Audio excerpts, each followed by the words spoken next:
Dang. I just gotta say, getting into this episode, I have found the reason why the aunt was one of my favorite characters in the story. Don't get me wrong, when it comes to the anime, Shoko is still number one. But after watching this episode, I remembered why the auntie was one of my favorite characters when it came to the manga. Because I guess the reason why is because they gave Shoko more screen time and they did her parts beautifully well, and it's the reason why I fell in love with her character. Now the aunt, it made me fall in love with her again, but the way they executed it. And there's a reason why I like the aunt so much, and not because the freaky shit she does, okay? Don't. I heard some people get on me like in some site saying, you know why you like the aunt so much. No, I know what you're talking about. That's not the reason why, so I reject that answer. Anyways, it's how upfront she is about people. You ever see those people that everyone talks about because they're loudmouth, they're ignorant, they speak what's on their mind, they're upfront about you, they don't act well-mannered or anything like that? Despite how they act, those will be the most honest people you'll ever be into. They'll tell you front up about themselves, about you, and about this crazy world you live in. And it's the world that most people turn away from. So, what Santo's aunt does is not good, in a way. It's her business. It's not like she's getting money for it. She's just sleeping around with guys, or they're just beating up on her. But she doesn't mind it. So there's no charges that can really be pressed. So many will see her as a freak. And that is, to a tent, some people's perspective. And that is certainly agreeable. But however, that is her business. That is the same way of how she sees people. As you clearly see, she accepts everyone's love. She accepts all kinds of love. It's like candy. There's apple, there's cinnamon, there's sweet and sour, and there's even poisonous flavors out there. But she loves them all. So, when she was having to talk with Sato, Sato said that her love is wrong. So in a way, Sato is kind of being what most people will see in a way ignorant when it came to a certain situation or different subject, per se. Despite the aunt saying that she will accept Sato's love, her perspective of love, she was okay with it. However, you can clearly see Sato didn't agree with her love. She thinks only her love is the right way, and no other way is right. So in a way, it demonstrates how most people in reality show themselves, their colors, in a way. Say it can be about how society should be when you have an argument with someone. You are up to people's opinions, and you accept their opinion and completely respect it, but the other person might not do the same. For instance, you think all people should be treated equally, or everyone is the same and stuff like that, and the other person will think differently. They'll think one way is the right way and your way is wrong, despite how open-minded you were trying to be with that person. So, yes, many people will see Sato aunt as someone terrible, but yet again, she, in a way, defines the real world. It's not always beautiful, it's not always nice and lovely and positive. It can be ugly, nasty, and scary. And she accepts that. She's doing something that most people doesn't do, and that is accepting both parts of the world. Most people only want the good things, they only want the beautiful, sweet things in life, and that's it. And that's understandable. No one likes pain, but yet you need that stuff in life for you to appreciate the good stuff. You need that. So, with the aunt, she accepts everything as it is. She doesn't black and white it. She grays it. And that's the thing I like about her. She even upfront with Sato about her issues. Sato has so far killed 2 people, and she has injured a lot of people as well. In the way Sato was coming at her and stuff, saying how she is wrong about her things, how she is better than her aunt, the aunt accepted her answer, once again, her opinion, respectfully, but she came to Sato saying, but at the end of the day, you're still just a kid. No matter how smart you think you are, no matter how capable you think you are, you're still coming to your aunt for help. You're still asking adults for help. And you can't do that, and you can't say you're an adult at the same time. So Apparently, Sato's aunt has been with people that admit that they have killed someone or even done other kinds of crimes in their lives, but she kept it quiet. This is the way she's just one of the people that people go to release their stress and all their secrets in life, and she accepts them for who they are. So, to her eyes, Sato is no different. Her getting her high horse is something that she knew was going to happen. And that's the thing I like about the aunt. No matter how much Sato did, no matter how much anger or come front up about it was, she could not face the aunt whatsoever. The aunt was surprised seeing how Sato finally has this emotional feeling of love. She was surprised about that. But everything else, no. Like, I've been through it already. Anything you do cannot surprise the aunt. And that's the thing I like about her character. She was just calling Sato out about, you think you're better than everybody, but you're not. You're just like everybody else in this world. You think your opinion is right over everyone else's. And there are people out there who are also like the aunt, who accepts everyone's opinion and who's okay with being who they are, but yet not being ignorant at all. So when you actually think about it, this crazy Zane sex masochist kind of woman is probably the least ignorant person in this whole entire show. That is crazy. 100% crazy. It really is. That despite how much I like Asahi, because he's the last hope in the show, there's the teacher, there's Teo, and there's Sato and Chio-chan. The aunt, when you really think about it, despite who they are and how they act, the aunt is the most open-minded and the less ignorant person out of the whole entire cast.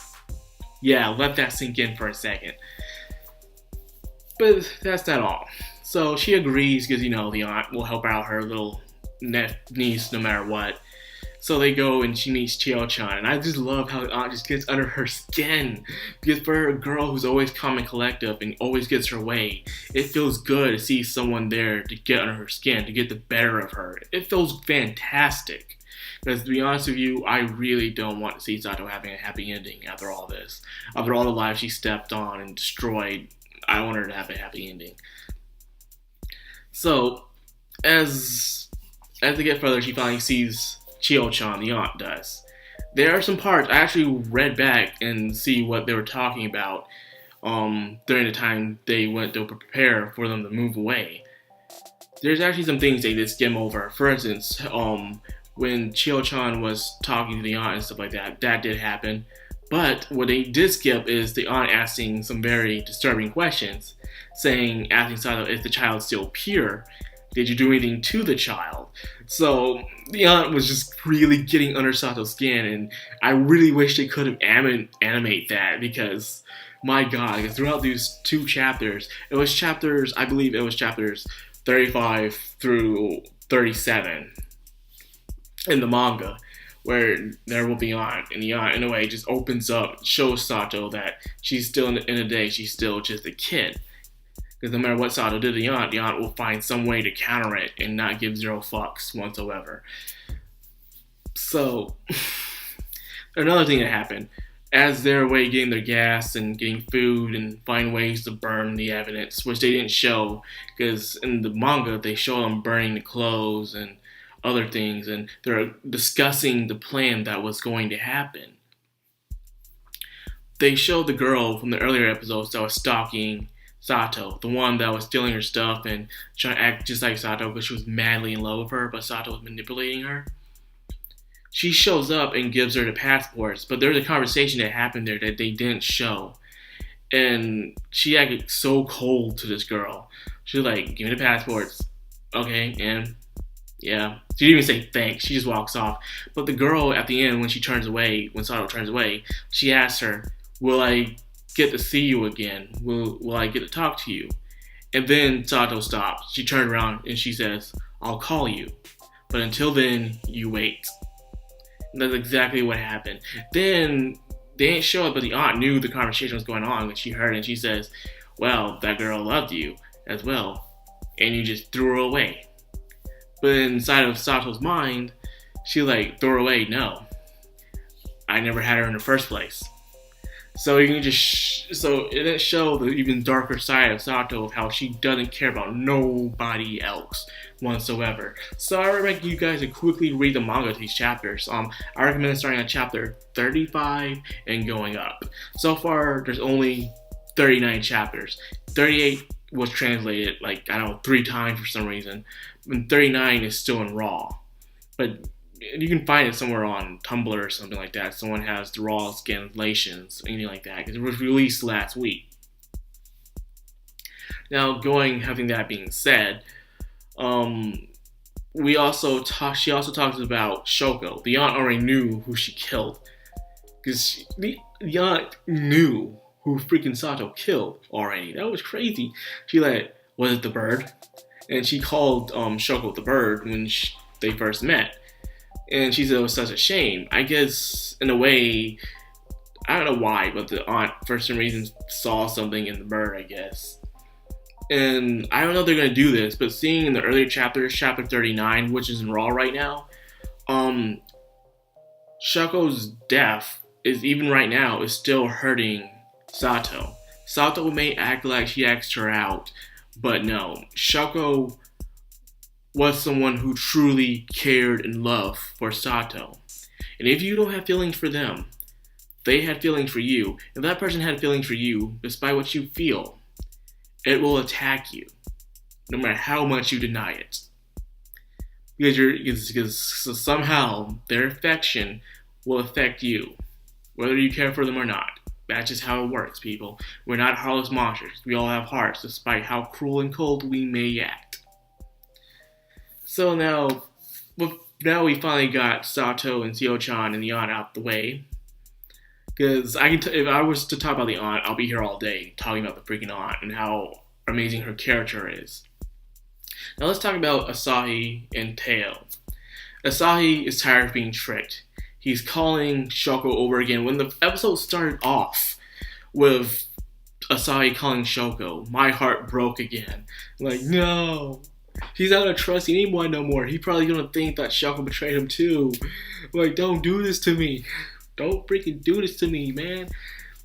And he does captures Teo, by the way. And he actually meets up with Teo twice, actually. First time he tells Teo to go search around and find out where Sato and Seo-chan lives. The second time is Teo tracks badmouth with him. He tries to say, you can't tell me what to do. You probably won't even beat me up like you say you will, because you're not that type of person.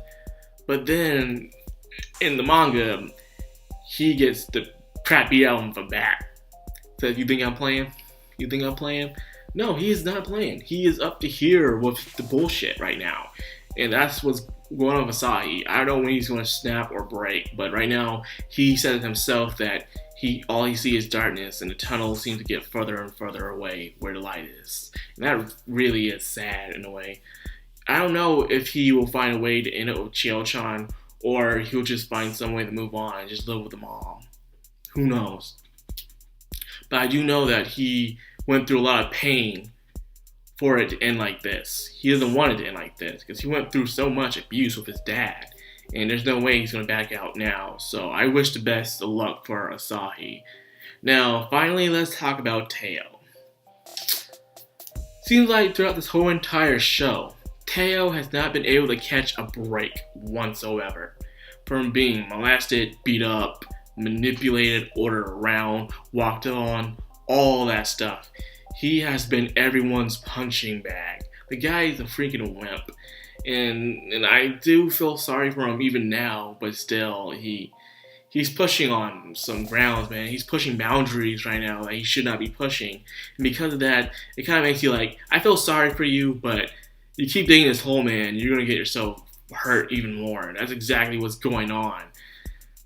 Like, he was being molested by his manager, threatened and manipulated by Teo, beat up some guys, beat up by a little kid twice. I'm gonna kid you.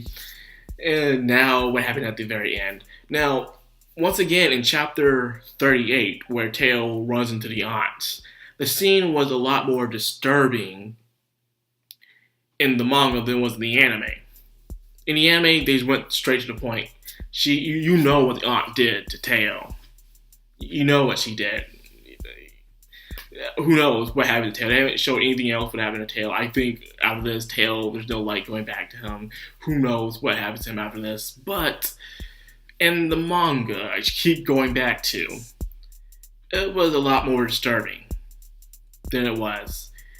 It was where she was talking to him, saying how you haven't become a true adult yourself. She was talking all that stuff. She said, well, then if you don't like older women, then I'll just try to act younger. She starts calling him Oni-chan and stuff like that, and he's trying to cope with him trying to be innocent and pure by thinking of Chio-chan, but then the manager comes to his mind, and then finally you have the aunt in his mind, and the aunt even kisses him and stuff like that. Like, the scene goes on much longer than it did in the anime, is what I'm trying to tell you guys. Yeah, it's that creepy. So, and then that's it. One more episode to go on this crazy thrill ride. My God, man, I gotta say, man, this has been well adapted right now. I am really enjoying this. Like, much as I'm enjoying, like, it's not on High School Girl level. Like, I love High School Girl, but this is also well on its own. And I love it as well. I am glad they picked this up and they're doing an excellent job with this series. And it does my heart well when you see a company adapt a series very well. You know, it's good. But that's only because shows like these only have a few chapters to really to be adapted in the first place. But that's a good thing.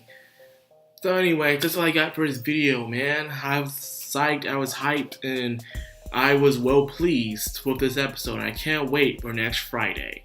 So anyways, I hope you guys enjoyed this video. If you did, please leave a like, comment, subscribe, and hit the bell icon so you get updated every time I upload. This has been the Madcrownxox, and I'll sign out. Have a good one, guys.